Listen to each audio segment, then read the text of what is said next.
Lajme, aktualitet, argëtim, horoskop, telenovela, showbiz, të gjitha në Metropol.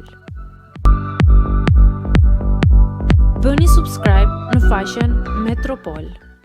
E gjitha me skenar, Rozana Kape duke lexuar në ekran emrat e Eglit dhe Laertit si finalist. Mbrëmja e kaluar në Big solli emocione të forta për publikun dhe banorët. Rozana dhe Gerta Gexhari u përballën kokë më kokë në një nominim vendimtar për të përcaktuar finalisten e parë të këtij edicioni. Pas një momenti pritje e plot tension, u shpall se Rozana është finaliste e parë e këtij sezoni.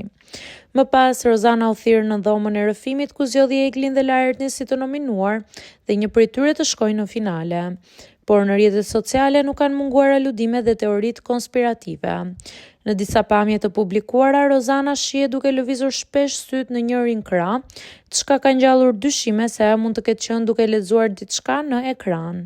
Kjo ka bërë që ndjekësit të spekulojnë se emrat e zgjedhur për nominim nuk kanë qenë vërtet zgjedhja e saj, por të diktuara nga produksioni.